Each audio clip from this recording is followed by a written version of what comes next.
ہم سے غلطی ہوئی کہ ہم ٹکڑوں میں بٹ گئے، ہم گروہوں میں بٹ گئے، اور اس کا نتیجہ کیا ہے؟ آج پوری امت زخم زخم ہے، پوری امت لہو لہو ہے۔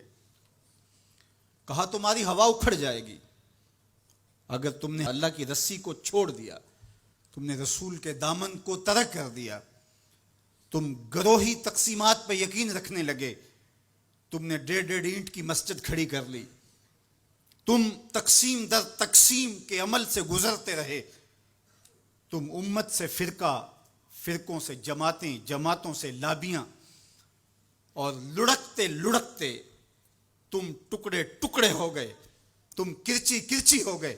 وَكَذَلِكَ جَعَلْنَاكُمْ أُمَّةً، ہم نے تو امت بنایا تھا تمہیں، تم نے اپنے آپ کو بانٹ لیا، تم ایک دوسرے کا گریبان نوچنے لگے، تم ایک دوسرے کے جبے پھاڑنے لگے، تم ایک دوسرے کے لیے نفرتوں کے بیج بونے لگے، تمہاری زبانیں انگارے اگلنے لگیں، تم ممبر و محراب کے تقدس کو پامال کرنے لگے، تم خواہشات کے غلام بن گئے، تم آرزوؤں کے نوکر بن گئے، تم اپنے نفس کی غلامی میں آ گئے۔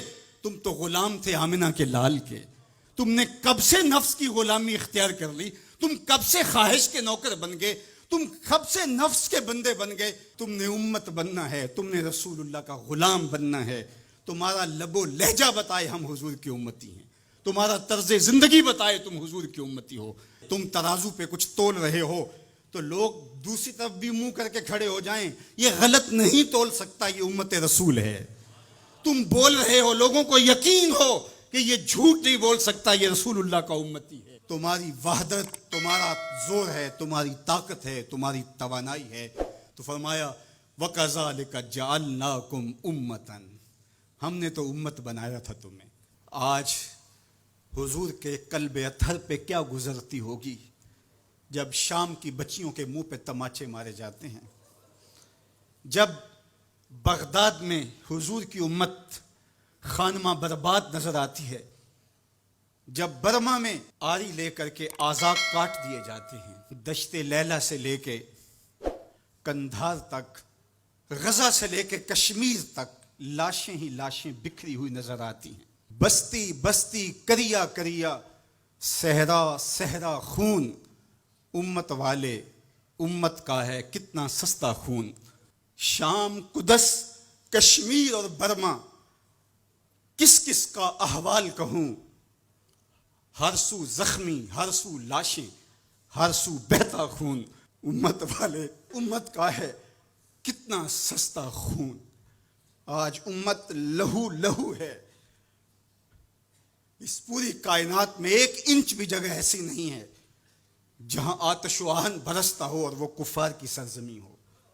جہاں بھی خون بہتا ہے وہ بستی مسلمانوں کی ہے، جہاں لاشیں گرتے ہیں وہ گھر مسلمانوں کا ہے، جہاں عصمتیں لٹتی ہیں وہ خطہ مسلمانوں کا ہے۔ یہ ہمارے گناہوں کی سزا ہے جو ہم کاٹنے پہ مجبور ہیں، اور جب تک ہم امت نہیں بنتے تب تک رسوائیاں ہمارا مقدر ہوں گی۔ قوت عشق سے جب دہر میں اجالا نہیں ہوتا تو پستیوں کو بلندیوں سے بدلنے کا کرینہ آپ نہیں سیکھ سکتے۔ نام محمد کو تھام کر کے، امت کی وحدت کے تصور کو اجاگر کر کے، حضور کا پاکیزہ وجود جو امت کی وحدت کا ضامن ہے، اس سے بے لوث محبت کا رشتہ اور الفت کا ربط جب تک مضبوط نہیں ہوتا تب تک ہم ان مشکلات سے کبھی بھی نہیں نکل سکتے۔ 1000 فلسفے تراش لیں، 1000 منطقیں بگھار لیں، لیکن کوئی نتیجہ نہیں ہوگا۔ تمہیں نتیجہ تب ہی ملے گا جب حضور کے قلب اطہر کو آرام پہنچاؤ گے، جب امت بن جاؤ گے، جب حضور علیہ السلام سے وابستگی اپنا شعار زندگی بنا لو گے، تو پھر دہر میں اجالا اور روشنی حضور علیہ السلام کے نام کے صدقے سے نصیب ہوگی، اور تقدیر کا قاضی تمہاری سزائیں معاف کر دے گا، اور پھر نتیجہ تمہارے سامنے اس صورت میں نمودار ہوگا کہ تم بحر و بر کے مالک ٹھہرو گے، اور کائنات کے اندر حضور کے ساتھ وفا کے رشتے کے نتیجے کے اندر لوح بھی تمہارے ہاتھ میں ہوگا، قلم بھی تمہارا ہی مقدر ہوگا۔ لیکن شرط یہ ہے کہ تم صحیح معنی کے اندر امت بن جاؤ. وَأَنْتُمُ الْعَالَوْنَ إِن كُنتُم مُؤْمِنِينَ. یہ میرے رب کا وعدہ ہے اور میرے رب کے وعدے سچے ہوتے ہیں. کہا تم ان کے بن کے تو دیکھو، عزت کا تاج میں تمہارے سر پہ رکھوں گا.